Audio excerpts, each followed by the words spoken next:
खाली सही ऊपर ठाए रखिए। कौन कहता है कि छलनी में पानी रुक नहीं सकता, जब तक बर्फ जम न जाए हौसला बनाए रखिए। तो हमारे सभी सेक्टर वासी हमारे बीच में, सुरेश कांदड़ी जी, हमारे मंगतराम सैनी जी, हमारे बीच में जितने भी सभी यहाँ सम्मानित सभी पहुँच चुके हैं। यहाँ हार्दिक अभिनंदन मास्टर जरनैल दैया जी, जोगिंदर पूनिया जी साहब, सभी का यहाँ हार्दिक अभिनंदन। अब गुरुजी जी का स्वागत हो रहा है, सभी लोग उनका स्वागत कर रहे हैं। सभी साथियों से निवेदन है मिलके इस भाई का अभिनंदन करें। मान सम्मान के बीच में आप सबके भेजा है, इनका मैं यहाँ हार्दिक अभिनंदन करता हूँ। हमारे बीच में जिलाध्यक्ष जी रोशन लाल जी जो हमारे बीच में हैं, राजेंद्र बजाज जी हमारे जिलाध्यक्ष शहरी हैं, संदीप गुज्जर जी हमारे बीच में हैं, हमारे हल्का के अध्यक्ष गुरदयाल जी हैं हमारे बीच में, जोगिंदर पूनिया साहब हमारे बीच में, जरनैल मास्टर दैया साहब हमारे बीच में हैं, अजीत मास्टर जी हैं। और नाम लूंगा तो बहुत समय खराब होगा कि जुझारू एक यहाँ पे सेक्टर के वासी हैं। तो आप सबके बीच में सभी का यहाँ हार्दिक अभिनंदन करता हूँ और आभार व्यक्त करता हूँ और आभारी रहूंगा। लेकिन मैं एक बात कहना चाहता हूँ साथियों कि भारतीय जनता पार्टी के साथ में था। बहुत से मेरे साथियों ने कहा कि पार्षद जी आपने ये पार्टी क्यों छोड़ी। साथियों, मैं मान सम्मान के लिए मैंने ये पार्टी छोड़ी, मेरा अपमान पार्टी में हुआ है। मैं अपने वार्ड के लिए सिर्फ लड़ाई लड़ता रहा। ये सड़कें अभी सामने पड़ी हुई हैं, जो ये सड़क से पीछे सड़कें हैं। एक लाइट पानी सड़क के लिए लड़ाई करते करते मुझे ये पार्टी छोड़नी पड़ी। साथियों, आप लोगों ने जो वोट मुझे दी थी इसलिए सोच के दी थी कि ये व्यक्ति मेरे काम आने वाला है। लेकिन जो काम आप लोगों ने मुझे सौंपा, आज मेरे घर पे कोई भी व्यक्ति, चाहे 6 नंबर वार्ड हो चाहे 7 नंबर वार्ड हो, किसी वार्ड का कोई व्यक्ति आता है तो मुहर आज भी मेरे जेब में है। साथियों, मैंने किसी को ना नहीं किया। कोई व्यक्ति ऐसा नहीं कह सकता कि मैंने कोई मेरे काम से वंचित रहा हो। साथियों,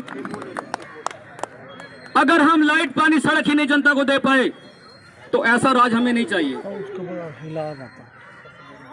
मुझे कईयों ने कहा कि आपने इतनी बड़ी नेशनल पार्टी छोड़ करके आप इंडियन नेशनल लोकदल पार्टी में क्यों गए हो, एक डूबते हुए जहाज पे आप बैठ गए हो। मैंने कहा साथियों नहीं, एक इंडियन नेशनल लोकदल पार्टी ऐसी पार्टी है जिसके कार्यकर्ता की कदर होती है। साथियों, सरकार किसी की रही हो, चाहे भारतीय जनता पार्टी की रही हो, चाहे कांग्रेस की रही हो, चाहे किसी की सरकार रही हो, लेकिन कार्यकर्ता की जो कदर हुई है वो इंडियन नेशनल लोकदल पार्टी के अंदर हुई है। साथियों,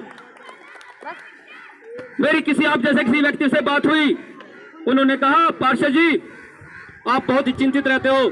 मैंने कहा चिंतित मैं नहीं हूं, चिंतित मैं अपने वार्ड के लिए हूं जो कि मेरा काम रुका हुआ। साथियों, मेरे सेक्टर के अंदर साथियों 2 कम्युनिटी सेंटर हैं। इस कम्युनिटी सेंटर की लड़ाई लड़ते लड़ते साथियों मैंने कई बार हाउस की मीटिंग में झगड़ा किया। इसके लिए मैंने कहा कि मेरा कम्युनिटी सेंटर बना दो, बरात घर बना दो। लेकिन क्या मुझे जवाब मिला कि इसकी फाइल की कागजी कार्रवाई जो चंडीगढ़ में चल रही है। साथियों, आप एक बताइए कि भारतीय जनता पार्टी ने अपने लिए 7 करोड़ का ये जो कार्यालय बना लिया बीजेपी का एक पार्टी के लिए, उसके लिए कागजी कार्रवाई नहीं थी क्या? एक जनता के कम्युनिटी सेंटर के लिए आपको कागजी कार्रवाई के लिए 5 साल चाहिए थे। ये छोटी छोटी सड़कें नालियों गालियों के लिए आप लोग एक रिस्पेक्टेड लोग हो। एक एक व्यक्ति यहाँ 1.25 लाख से लड़ाऊ है।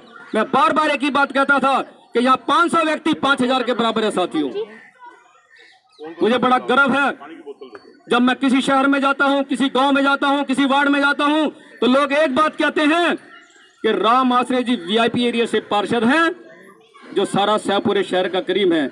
यहाँ बड़े बड़े औद्योगिक व्यापारिक जज, आईएएस आईपीएस अफसर, बैंकर्स, मैं सभी को नमन करता हूँ कि आप लोगों ने मुझ जैसे एक मजदूर को यहाँ का पार्षद बनाया, मेरे मस्तक पर तिलक लगाया, तो मैं आप सबका मान सम्मान और रिस्पेक्ट करता हूँ। साथियों, मैं यही कहूंगा कि जब तक मैं राजनीति में रहूंगा कभी भी अपने काम से वंचित नहीं रहूंगा। साथियों, हो सकेगा अगर अभय जी का हमारे पे आशीर्वाद होगा तो इंडियन नेशनल दल की टिकट भी हमारे पास आएगी, जैसे हमारे गुरप्रीत भाई साहब के पास आई है।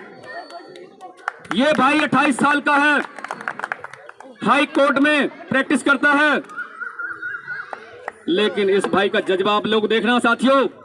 पहले दिन जब पहले दिन मुलाना के अंदर, सडोरा के अंदर इन्होंने भाषण दिया तो ये लड़खड़ाए, लेकिन दूसरे ही दिन इन्होंने क्या किया कि जब एकदम फराटेदार इन्होंने बोलना शुरू किया और इनका जज्बे को देख करके अभय चौटाला जी ने कहा कि अब हमारी सीट अंबाला लोकसभा कोई हल्की नहीं रह गई है साथियों। मैं तो यही कहने आया हूं कि 25 तारीख को चश्मे के आगे का बटन दबा करके गुरप्रीत भाई को कामयाब करना है। और हमारे बीच में महासचिव मंगत राम सैनी जी हैं, 2 मिनट का समय लूंगा, लेकिन एक बात मैं कहना चाहता हूं कि हमारी इस अंबाला लोकसभा के साथी कुरुक्षेत्र लोकसभा है, जहां पे हमारा इंडियन नेशनल दल का सबसे सुप्रीमो मैदान के अंदर, जंग के अंदर है साथियों। उन्होंने बड़ा सोच समझ कर डिसाइड किया है, जो भी व्यक्ति यहाँ पर हैं, जिसकी भी कोई रिश्तेदारी है साथियों, सबके सब उनका यहाँ से समर्थन करना है। अभी आप लोगों ने टीवी चैनलों से देखा होगा कि आपने कल देखा होगा कि किसान यूनियन के जो प्रधान है पूरे इंडिया के, चौधरी साहब ने भी समर्थन कर दिया है। तो हम कुरुक्षेत्र की जो सीट है वो जीतने जा रहे हैं। तो मैं तो यही कहूंगा साथियों कि आप सबके बीच में समय बहुत कम है, हमें और ही प्रोग्राम है। मंगत राम सैनी जी अपने 2 मिनट के अपने शब्द रखेंगे, उसके बाद गुरप्रीत जी अपने विचार रखेंगे। सबने मेरा स्वागत किया, मैं आपका दिल से धन्यवाद करना चाहता हूँ जी, बहुत बहुत धन्यवाद। सबसे पहले तो आप सबका, नरेंद्र विक जी, राजेंद्र बजाज जी, सुरेश कनाड़ी जी, अमित पाल रिम्पी जी, मंगत राम जी, रोशन लाल जी, चीमा साहब, भाटिया साहब, सचदेवा साहब, MC जी, अमरजीत सिंह लक्की जी और दैया साहब जी, आप सब ने ये इंतजाम किया है, इन सबके मेरे दर्शन हुए, मैं इनसे मिला आज, बहुत बहुत थैंक यू इन सबसे मिलवाने के लिए। अब मैं आपको थोड़ा सा अपने बारे में इंट्रोडक्शन दे दूं, क्योंकि आप कैंडिडेट हूँ यहाँ से, तो आप सबको भी मेरे बारे में पता होना चाहिए। मैं एक नॉर्मल से घर से आता हूँ, यहाँ पर मेरी माताएं बैठी हैं, बहनें बैठी हैं, उनको भी मेरी राम राम है जी, जहाँ तक मेरी आवाज़ जा रही है। तो मैं पेशे से वकील हूँ, चंडीगढ़ हाई कोर्ट में DRT और सरफेसी के केसेस देखता हूँ, पंचकुला ट्रिब्यून कॉलोनी में रहता हूँ और एक किसान फैमिली से बिलोंग करता हूँ। नॉर्मल सी किसान फैमिली है, मैं कोई बहुत बड़े राजनीतिक घराने से नहीं बिलोंग करता। मेरे जो फादर साहब हैं वो जिम्मेदार हैं, किसान एक फैमिली से मैं आता हूँ। अब जो मेरी मेन लड़ाई है, आज तक आपने देखा होगा कि जो MP की और लोकसभा की टिकट है ना, वो किसी न किसी बड़े राजनीतिक घराने के अंदर गई है। आप कांग्रेस की हिस्ट्री उठा लीजिए, वहां पर भी जो टिकट है मेंबर पार्लियामेंट की, वो या तो CM साहब के लड़के को मिलेगी या किसी मिनिस्टर के लड़के को मिलेगी, और वो सेम परिवारवाद जो है आप BJP में है। वहां पर भी अभी जिनको टिकट मिली है यहाँ से, वो रतनलाल कटारिया जी की धर्मपत्नी है।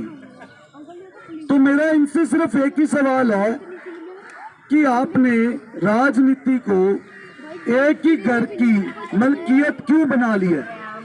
क्या आपके पास कोई और एजुकेटेड बच्चा, एक नॉर्मल घर का बच्चा नहीं है? क्या एक ही घर को सिर्फ सत्ता मिलेगी और वो उस सत्ता का फायदा उठाकर आप सब लोगों से झूठ बोलकर सिर्फ अपने घर की डेवलपमेंट करेंगे, ना कि अंबाला लोकसभा क्षेत्र की? इस चीज को आपको ध्यान में रखना है, क्योंकि जब ये वोटिंग होगी ना, इस बार आप सबको सतर्क रहना पड़ेगा। आपने उनको वोट देना है जो अपने घरों की तरक्की करेंगे आपका वोट लेके, या आपने उनको वोट देना है जो आपके अंबाला लोकसभा क्षेत्र की तरक्की करेंगे। यहां से पहले 10 साल कुमारी शैलजा जी कांग्रेस से सांसद रही हैं, आप सबने उनको आशीर्वाद दिया और 10 साल वो यहां से सांसद रही। बदले में अंबाला लोकसभा को क्या मिला? डेवलपमेंट का डी भी नहीं है। आज मैं मुलाना में था, गांव में जा रहा हूँ, दिल्ली विधानसभाओं में जा रहा हूँ, सड़कों का बुरा हाल है, बदहाल हो चुकी है। कहीं जाता हूँ तो वहां पर नालियों की दिक्कत है, घूम रहे हैं तो युवा जो है वो नशे में बहुत ज्यादा है, नशे का कारोबार बहुत चल रहा है, तो बहुत सारी चीजें हैं। उसके बाद 10 साल आपने बीजेपी को मौका दिया, 10 साल रतन लाल कटारिया जी यहाँ से सांसद रहे, उन्होंने भी कुछ नहीं किया। जब किसानों पर, अंबाला लोकसभा के किसान थे, वो किसान जब वहां पर बॉर्डर पे गए तो उनको बदले में गोलियां मिली, उनको लाठियां मिली, उनको नाजायज पर्चे मिले, उनको वाटर कैनन मिली। लेकिन उस टाइम रतन लाल कटारिया जी मौन थे। उसके बाद हमारा एक बहुत ही युवा साथी है नवदीप जबलेड़ा, उसका कसूर क्या था?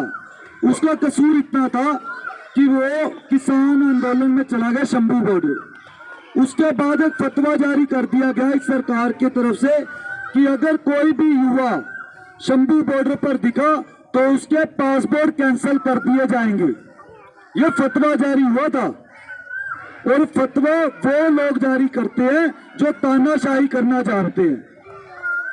तो इस बार आप ये चीज को ध्यान में रखकर प्लीज वोट करना कि आपने अपने में से निकला हुए बच्चे को वहां पर पहुंचाना जो आपकी आवाज उठाए, जो आपके बीच में से निकला, या उन राजनीति घराने के बच्चों को वोट दोगे जो आपके वोटों का फायदा उठाकर बाद में 80 वाले कमरों में जाके बैठ जाएंगे, और जब आप मिलने जाओगे तो आपको अपॉइंटमेंटें लेनी पड़ेंगी, या फिर उनके साथ जो 6-6 फुट के चलेंगे ना PSO, जब आप कहोगे कि हाँ हमें बात करनी है तो वो आपको साइड में धक्का मार देंगे।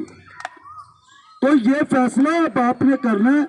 इस टाइम मैं चाहता हूं कि जो मतदाता है, जो हमारे युवा साथी खड़े हैं, इन्हें जागरूक होना पड़ेगा। अगर नहीं होगे फिर वही से वही 5 साल फिर से स्टार्ट हो जाएंगे, और फिर 5 साल सिर्फ और सिर्फ रोना हमारे हाथ में रह जाएगा। एक छोटी सी बात कहकर मैं अपनी बात को समाप्त करूंगा। जिस टाइम घर में किसी को चोट लगती है ना जी, तो वो दर्द जो होता है ना, वो सिर्फ और सिर्फ अपने फैमिली मेंबर, उस घर के सदस्य ही फील करते हैं। और मैं भी आप ही में से उठा हुआ हूं, वो दर्द को मैंने फील किया हुआ है।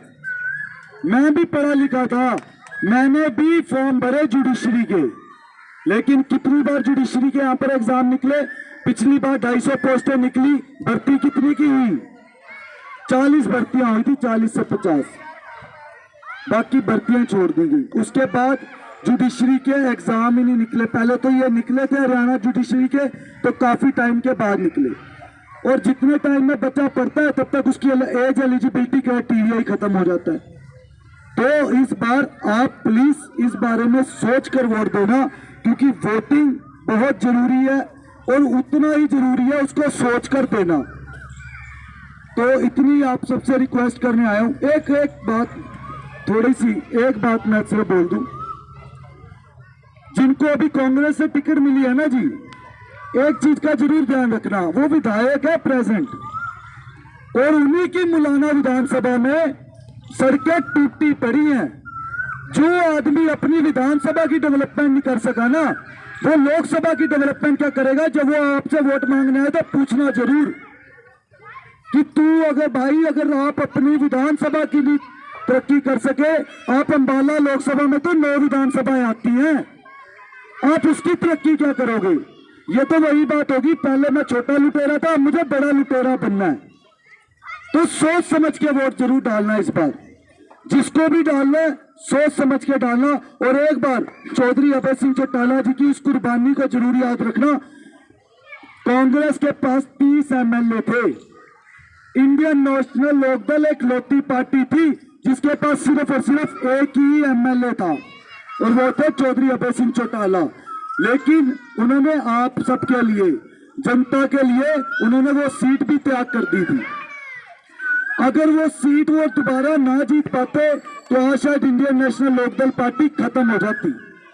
लेकिन उन्होंने सत्ता का लालच नहीं है, उन्हें आपकी सेवा का लालच है। उन्होंने आपके लिए वो भी छोड़ दी। आज कांग्रेस आएगी, हम आपके हितैषी हैं। अरे भाई, आप अगर हितैषी हो तो आपके पास 3 विधायक थे, एक भी विधायक नहीं इस्तीफा दे सका हमारे लिए। ये आपको सोच के वोट डालना है। ये हमारे भाई खड़े हैं यहाँ पर, बेरोजगारी भाई कांग्रेस में भी थी, बेरोजगारी अब और ज्यादा है। इस टाइम नंबर 1 हरियाणा पर किसमें? बेरोजगारी में। महंगाई में इस चीज में नंबर 1 है और झूठे पर्चे दर्ज करने में नंबर 1 है। तो इस बार आप सबसे रिक्वेस्ट है, मेरी उम्र मात्र 28 साल है, लेकिन मेरे अंदर जज्बा है, मुझे काम करना है। और ये जो एक चल रही है ना राजनीतिक घरानों की राजनीति, इसको खत्म करने आया हूं। ये इनकी मनमानियत चल गई, जितनी चलनी थी। इन्होंने अपनी सिर्फ एक मलकियत बना के रखा था अम्बाला लोकसभा को, उस चीज को खत्म करने आया हूं। और उस सब में आपका साथ चाहिए, आप सबका आशीर्वाद चाहिए। अगर आप आशीर्वाद दोगे ना, आपको एक गारंटी आज यहाँ पर कर जा रहा हूँ सबके सामने, मेरे बुजुर्ग भी खड़े हैं।